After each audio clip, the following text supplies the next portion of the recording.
un rumor que estremeció la tierra. El viento silbaba entre los valles de Galilea, mientras las sombras de la noche se deslizaban sobre el río Jordán. En las plazas, en los mercados y en las casas de los campesinos, un nombre comenzaba a susurrarse con asombro: Jesús de Nazaret. Algunos decían que era un maestro sabio, otros que era un profeta, y unos pocos afirmaban, con un fervor casi temerario, que podía ser el Mesías prometido. Pero, ¿quién era realmente este hombre? ¿De dónde venía su autoridad? La multitud aún recordaba el día en que descendió a las aguas del Jordán y fue bautizado por Juan, el profeta de voz ardiente que clamaba en el desierto. Aquel día, algo inexplicable ocurrió. El cielo se abrió, una luz descendió y una voz resonó sobre las aguas: Este es mi Hijo amado, en quien tengo complacencia. Desde ese momento, nada volvió a ser igual. La prueba en el desierto. Después de su bautismo, Jesús no se dirigió a los pueblos a predicar, ni buscó seguidores de inmediato. En lugar de eso, fue llevado por el Espíritu al desierto, donde el sol abrasaba la tierra y el viento azotaba las rocas como cuchillas.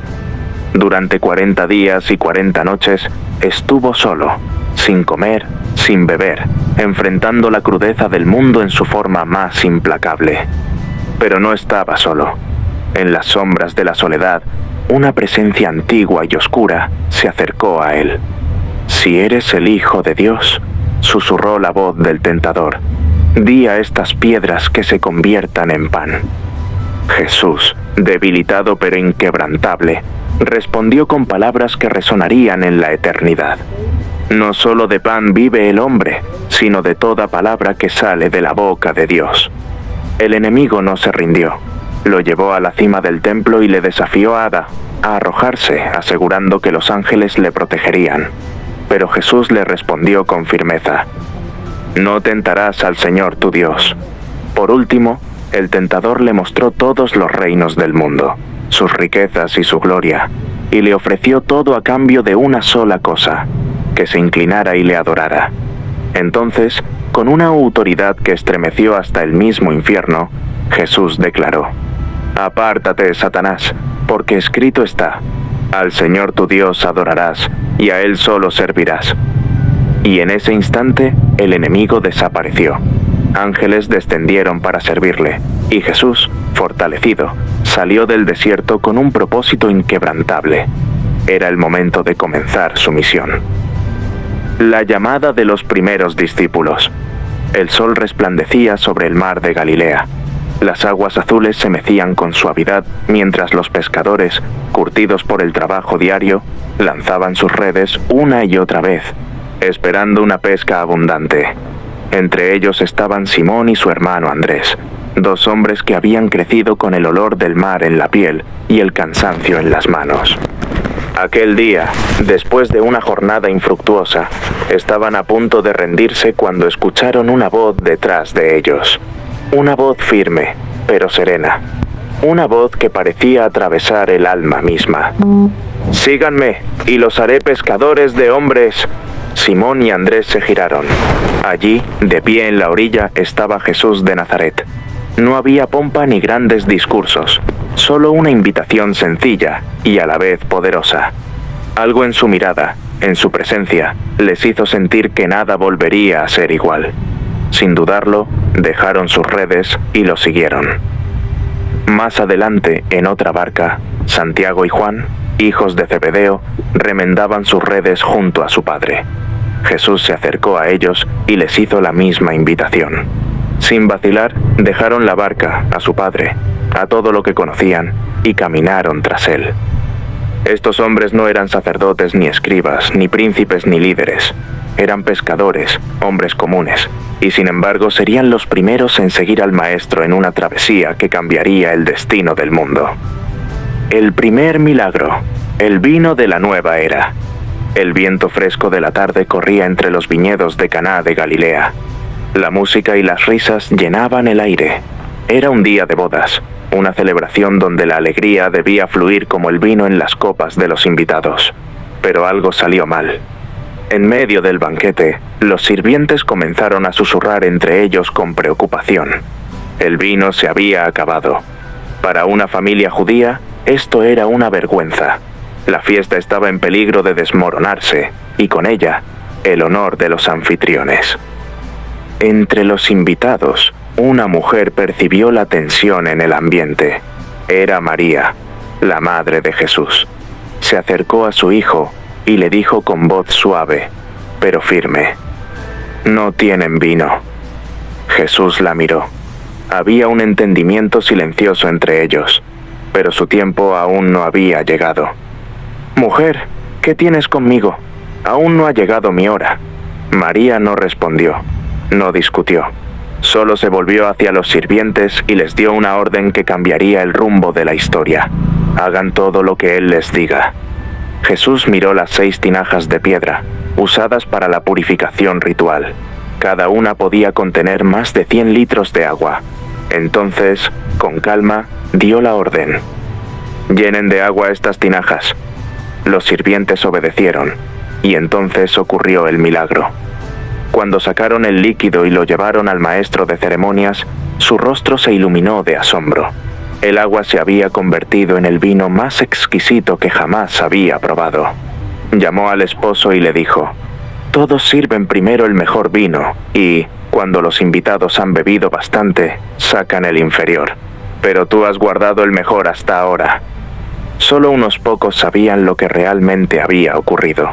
Fue el primer milagro de Jesús, y sus discípulos vieron en él algo más que un maestro. Vieron su gloria. El escándalo en el templo. Los escalones del templo de Jerusalén resonaban con los pasos de miles de peregrinos. Era la Pascua, la fiesta más sagrada del pueblo de Israel. Pero en lugar de un lugar de oración y reverencia, el atrio del templo se había convertido en un mercado bullicioso. Los vendedores gritaban sus precios, los cambistas contaban sus monedas con avaricia, y el olor a ganado impregnaba el aire sagrado. El lugar donde debía reinar la presencia de Dios estaba contaminado por el negocio y la corrupción. Jesús se detuvo en la entrada. Su mirada ardía. Caminó entre los puestos observando cómo los ricos explotaban a los pobres, cómo los sacerdotes permitían el comercio sin vergüenza, cómo la casa de su padre había sido convertida en una cueva de ladrones. Entonces, con un impulso que sacudió el corazón de todos los presentes, tomó unas cuerdas y formó un látigo.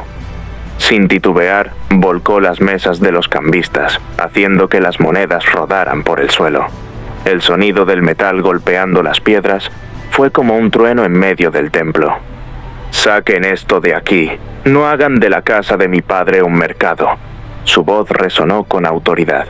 Las palomas volaron despavoridas, los animales escaparon, los comerciantes huyeron en confusión. Nadie se atrevió a detenerlo. Los líderes religiosos, furiosos, se acercaron a él.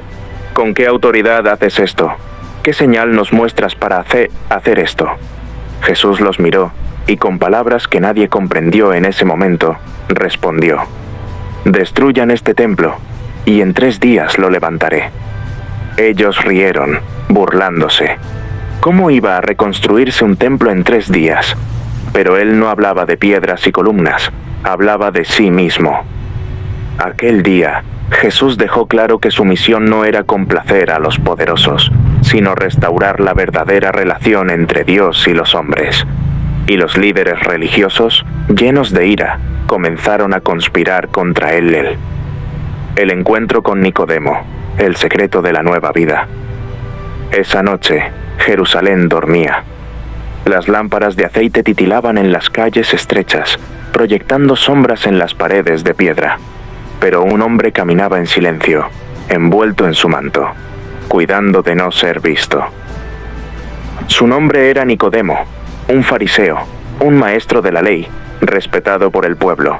Pero esa noche no era un maestro, era un hombre con dudas, con preguntas que no podía ignorar. Finalmente, llegó al lugar donde Jesús descansaba. Su corazón latía con fuerza. «Rabí, sabemos que has venido de Dios como maestro», dijo con voz baja, «porque nadie puede hacer estas señales si Dios no está con él».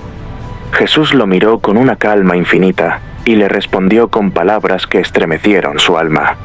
De cierto te digo, que el que no nace de nuevo no puede ver el reino de Dios. Nicodemo frunció el ceño. ¿Nacer de nuevo? ¿Cómo podía un hombre volver al vientre de su madre y nacer otra vez? ¿Cómo puede ser esto?, preguntó confundido. Jesús sonrió levemente, como quien comprende la ceguera de un mundo atrapado en lo material. Lo que nace de la carne, carne es, y lo que nace del espíritu, espíritu es. No te maravilles de que te dije, debes nacer de nuevo. Nicodemo sintió que su mundo se derrumbaba. Él creía conocer a Dios, pero ahora se daba cuenta de que había estado ciego. Y entonces Jesús pronunció las palabras que cambiarían la historia de la humanidad, porque de tal manera amó Dios al mundo, que ha dado a su Hijo unigénito, para que todo aquel que en Él cree no se pierda, sino que tenga vida eterna. Nicodemo comprendió en ese momento que la ley no era suficiente. La salvación no era un asunto de reglas ni sacrificios, sino de fe en aquel que había sido enviado. Esa noche, el maestro de Israel dejó a Jesús con más preguntas que respuestas, pero en lo más profundo de su corazón, una semilla había sido plantada, y con el tiempo daría fruto. La samaritana y el agua que sacia para siempre. El sol abrasaba el camino polvoriento cuando Jesús llegó al pozo de Jacob, en las afueras de Sicar. Estaba cansado. El calor del mediodía era sofocante, y sus discípulos habían ido al pueblo a buscar comida. Mientras esperaba, una mujer samaritana se acercó al pozo con su cántaro. Iba sola. No era común que las mujeres buscaran agua a esa hora, pero ella lo hacía para evitar las miradas y los susurros del pueblo. Jesús la observó. Sabía su historia. Sabía el peso que cargaba. «Dame de beber», le dijo. La mujer se detuvo, sorprendida. Él era judío, ella samaritana. Los judíos no hablaban con samaritanos, mucho menos con mujeres. «¿Cómo tú, siendo judío, me pides a mí de beber?», preguntó con desconfianza. Jesús la miró con ternura y le respondió: «Si conocieras el don de Dios y quién es el que te dice, dame de beber, tú le pedirías, y él te daría agua viva». La mujer frunció el ceño. «¿Agua viva? Señor, no tienes con qué sacarla, y el pozo es profundo. ¿De dónde tienes esa agua viva?». Entonces, Jesús pronunció palabras que cambiarían su vida. «Cualquiera que beba de esta agua volverá a tener sed, pero el que beba del agua que yo le daré, nunca más tendrá sed, sino que en él será una fuente de agua que brotará para vida eterna». Ella sintió un escalofrío. ¿Era posible?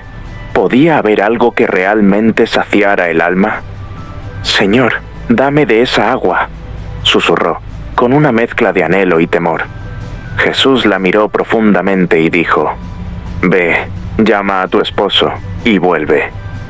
Ella bajó la mirada. No tenía esposo. «No tengo esposo», admitió en voz baja. Jesús, con una sabiduría que le atravesó el alma, le respondió: «Bien has dicho, porque 5 maridos has tenido, y el que ahora tienes no es tu esposo». La mujer quedó en shock. ¿Cómo podía saberlo?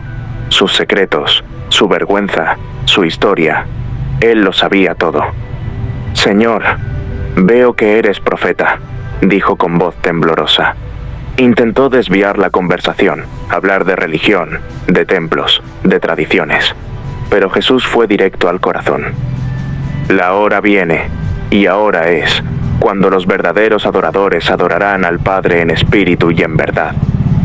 La mujer sintió que algo dentro de ella se quebraba. Por primera vez en su vida, se sintió vista. «Sé que el Mesías ha de venir. Cuando Él venga, nos enseñará todas las cosas». Jesús la miró y le reveló algo que no había dicho a nadie más. «Yo soy el que habla contigo». En ese momento, todo cambió. Dejó su cántaro y corrió al pueblo. Ya no tenía miedo, ya no le importaban las miradas. Debía contarle a todos lo que había encontrado. Y así, por primera vez, Un pueblo entero creyó en Jesús no por milagros, sino por su palabra. Un milagro en el día equivocado. Era sábado, y las calles de Jerusalén estaban en calma. El día de reposo lo llenaba todo. Las oraciones, los silencios, las normas. Pero en medio de la ciudad, junto a la puerta de las ovejas, había un lugar que no conocía descanso: el estanque de Betesda. Allí yacían los olvidados, cojos, ciegos, paralíticos, hombres y mujeres atrapados en sus cuerpos rotos, esperando un milagro. Se decía que de vez en cuando un ángel descendía y agitaba el agua. El primero en entrar era sanado. Entre ellos, un hombre se destacaba. 38 años había estado enfermo. 38 años viendo a otros entrar al agua antes que él. 38 años de espera y desesperanza. Jesús lo vio. Sabía cuánto tiempo había sufrido. Se acercó y le preguntó: ¿Quieres ser sano? El hombre levantó la vista, sorprendido. Nadie le había preguntado eso antes. Señor, no tengo quien me meta en el estanque cuando el agua se agita, y mientras voy, otro desciende antes que yo. Jesús no mencionó el agua, ni el ángel, ni la tradición. Solo le dijo 3 palabras que cambiarían su vida: levántate, toma tu camilla y anda. El hombre sintió un escalofrío recorrer su cuerpo. Músculos atrofiados por casi 4 décadas cobraron vida. Nervios muertos despertaron. Y de pronto se puso de pie. Tocó su propia piel, movió sus piernas. Estaba sano. Con el corazón latiéndole con fuerza, tomó su camilla y comenzó a caminar. Pero en cuanto los líderes religiosos lo vieron, en lugar de regocijarse, lo confrontaron. «Es sábado, no te es lícito cargar tu camilla». El hombre, aún maravillado, respondió: «El que me sanó, me dijo, toma tu camilla y anda». Los fariseos fruncieron el ceño. ¿Quién se atrevía a desafiar la ley de Moisés? Cuando descubrieron que había sido Jesús, su ira creció. No podían tolerarlo.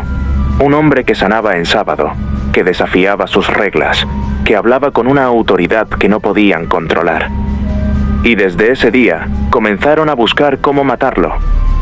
Pan para el hambriento, señales para el incrédulo. El sol comenzaba a ocultarse en el horizonte cuando Jesús y sus discípulos llegaron a un monte cercano al mar de Galilea, pero no estaban solos. Una multitud los seguía, 5.000 hombres, sin contar mujeres y niños, gente de todas partes, enfermos, desesperados, buscadores de esperanza. Jesús los observó. Estaban cansados, hambrientos. Su compasión fue más grande que cualquier limitación humana.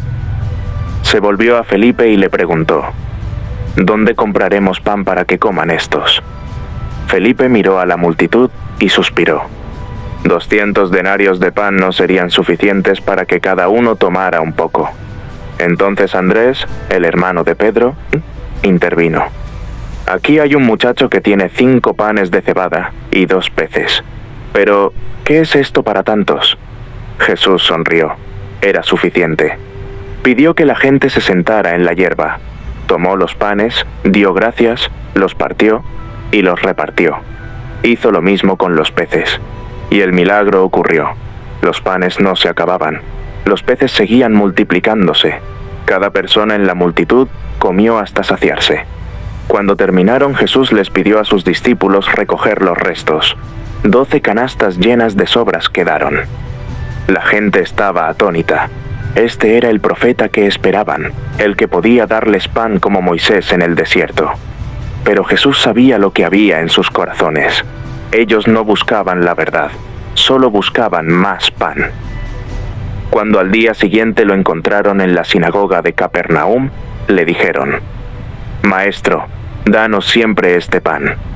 Y Jesús les respondió con una verdad que no querían escuchar: «Yo soy el pan de vida. El que viene a mí nunca tendrá hambre, y el que cree en mí nunca tendrá sed». Pero cuando les habló del verdadero alimento, muchos se apartaron. Querían milagros, pero no querían cambiar. Jesús miró a sus discípulos y les preguntó: ¿también ustedes quieren irse? Simón Pedro, con el corazón ardiendo, respondió: Señor, ¿a quién iremos? Tú tienes palabras de vida eterna. Caminando sobre el abismo. La noche cayó sobre el mar de Galilea. El viento rugía, las olas golpeaban con furia la pequeña barca. Los discípulos remaban con todas sus fuerzas, pero el agua se volvía cada vez más violenta. Jesús no estaba con ellos. Se había quedado solo en la montaña, orando. Las horas pasaban, y la tempestad solo empeoraba. Los hombres estaban agotados. El miedo comenzaba a invadirlos. Entonces, en medio de la tormenta, vieron una figura caminando sobre las aguas. Sus corazones se paralizaron. Era imposible. Nadie podía caminar sobre el mar. «¡Es un fantasma!», gritaron aterrorizados. Pero entonces, aquella voz familiar resonó por encima del viento. «No teman, soy yo». El corazón de Pedro latía con fuerza. ¿Era posible? Se aferró al borde de la barca y gritó: «Señor, si eres tú, manda que yo vaya a ti sobre las aguas».